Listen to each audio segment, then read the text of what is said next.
I reviewed the Stalions documentary, Sign Stealers, on Netflix for Fox. You should head over there to foxsports.com and check out what I learned. But this is the rare opportunity to get to screen one of these things that we've been so focused on and so interested in. And it gives me an opportunity to, A, talk about what we learned and what questions we still have to go. And the way that I wanted to structure this was not necessarily like a traditional movie review, although I think this sign stealing works because it's built around Connor Stalions. I kind of want to go through 25 things that I learned from this 90 minutes-ish documentary about Connor Stalions and about how he became the story for a national championship Michigan football team. So number one is Stalions is on the record.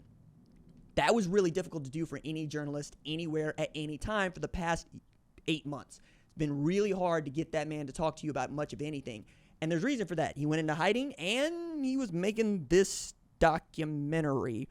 Looked like almost immediately, but it's not. Like, I want to say this probably feels like 6 to 8 weeks between when a camera was put in his face and when they started to do this work. But from the standpoint that they are telling the story, you can very clearly see that they have positioned Connor as not just the subject, but a sympathetic subject that leaves it up to you as the audience to piece together what you think is going on. I think that's a brilliant way to tell a story. It's a brilliant way to allow people to enter because you're putting it back on the viewer to say what you think. Number two is what should be a story about Michigan and the greatest Michigan team of all time became a story about Connor Stalions. Again, 15-0, first national championship in 26 years. Jim Harbaugh finally gets it done. A Bo Schembechler guy after Bo Schembechler's own heart, a Michigan man to his core. And what are we talking about?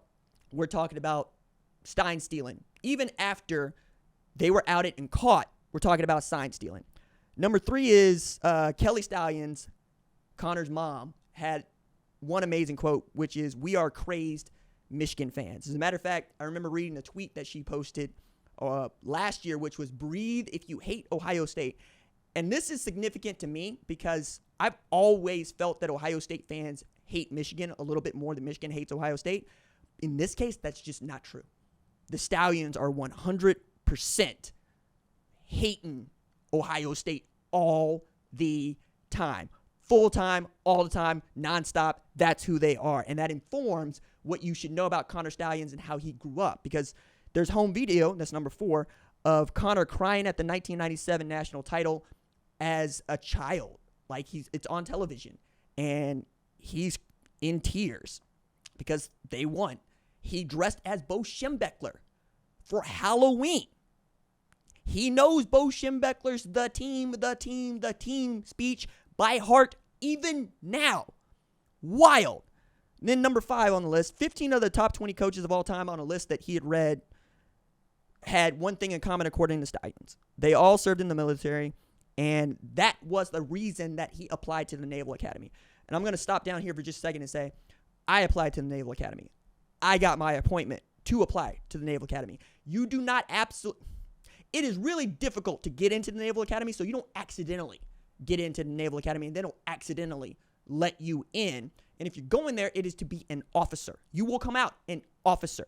I have to stress this because just getting in is a testament to your own personal fortitude. And then to graduate makes you elite. Full stop, period. You are elite. If I get to go to the Naval Academy, I don't think I'm thinking about coaching football. I'm thinking about being an officer in the United States Navy. I think I'm thinking about being an officer in the Marine Corps. Connor Stalions wanted to do that and coach. So he gets in there, he goes to the football coach's office, and he says, I would like to student coach. He walks from the head coach's office to the offensive coordinator's office and says, there's your student coach. One of the first jobs he was given on game day was deciphering the opponent's signals, and his first game as a student coach at Navy was August 30th, 2014, when they played the Ohio State Buckeyes. If you needed more fuel to want to do a good job, you give the Michigan guy an opportunity to go at Ohio State. And he was already getting good at it from citing it. He is predisposed to cracking these codes, to cracking ciphers. He has those skills. He has that skill set. Number 6 is an offense has up to 8 signalers, according to Stalions, who I'm going to treat as a sign stealing expert in a burgeoning industry that is intelligence gathering of the football American tackle variety. Tony Paul, who's a reporter at Detroit, had a great line too. This is number 7. There's so much drive with this kid, maybe too much drive. That's probably true. That man seems to be one of those that really wanted to get this done. And one of the things that they do have in the Naval Academy is people who can get stuff done. And Stalions is one of those, come hell or high water. First person he actually made contact with at Michigan is Chris Partridge, and that was a member of Harbaugh's staff. Number 9 was while he was stationed at Camp Pendleton in California, he traveled to Michigan games on his own dime, meet with the team, and stand on the sideline to decipher signals. He began doing that in 2018. This also really helps clear up the work-related issue. He was an intern from 2018 basically until 2021 when he was made an off-the-field analyst, which really is a conversation about what we should or should not be doing with analysts going forward. He called his job Intel operations staff member and looked at Michigan as being at the bottom of an established intelligence community, and he was trying to get them to the top. Okay. Number 11 was he was serving in the Marine Corps and doing the volunteer work until 2021. So he was both in the Marine Corps, a captain, traveling to games during the fall to be on the sideline to decipher signals for Michigan. Number 12, he created a game day sheet using between 2,000 and 3,000 signals he'd seen. He videoed himself, cut the images, and collated them into a sheet that he referenced and memorized. This innovation coincides with Michigan's historic 3-year run and the culmination of this period with the national championship going 15-0.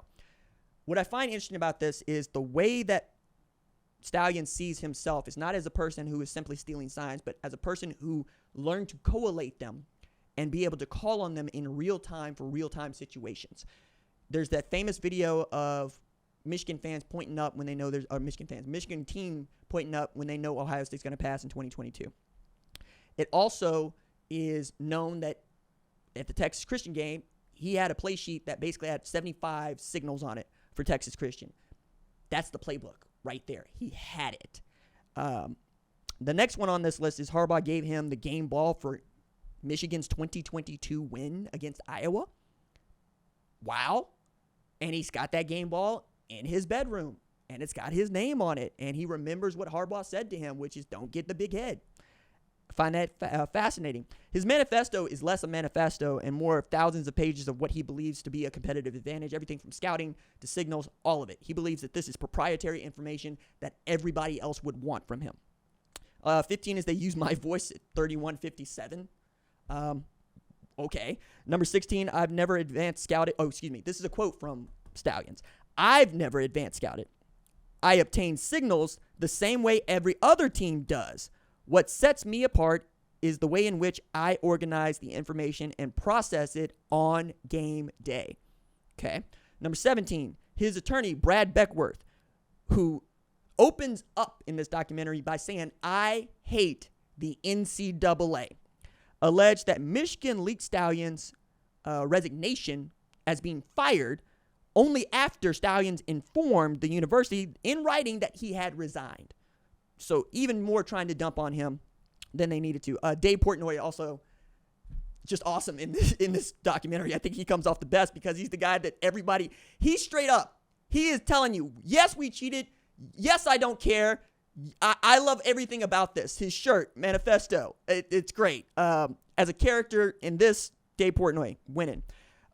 He said Connor told him that it was indeed him on the sidelines of Central Michigan when they asked Stalions on record, on tape, whether the guy on the Central Michigan sideline is him. He says, I don't even think this guy looks like me.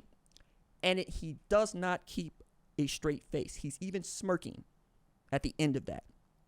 Number 19, he went to Ohio State, Michigan last year. Wild.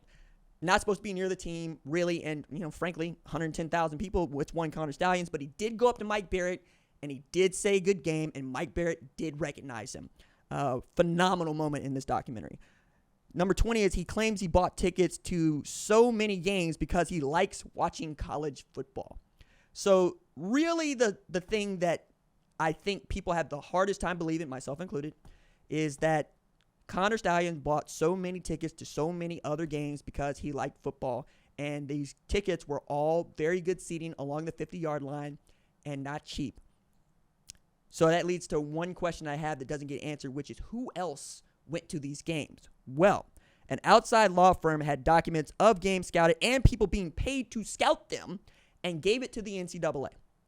Who hired that law firm? Suspicion is Ohio State, perhaps. But I would like to know who was on that list and what their ties are to Connor Stalions. For that matter, they asked his mom. His mom denied it. Okay. 22, he was at the national title game, and you could see him tearing up at the end as they had secured the win over Washington. He was interviewed by the NCAA on April 24th and denied.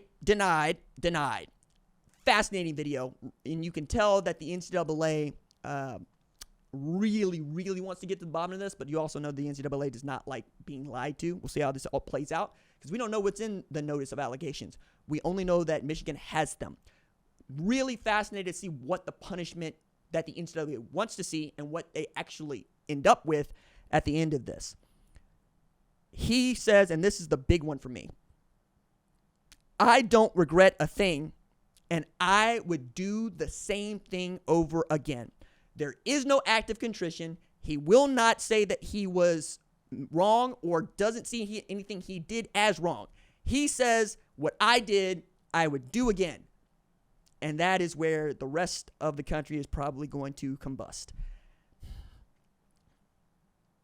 This story is not done yet, and it has been ongoing for the better part of 9 months and is likely to keep going well through the end of the season, as Michigan has 90 days to respond to their notice of allegations, which end just 8 days before Ohio State, Michigan on November 30th. Last point, the 25th one, was LeBron James is an executive producer on this doc. Wonder what questions an Ohio State fan has to answer or wants to know from this Michigan man that stole the signs from his favorite team.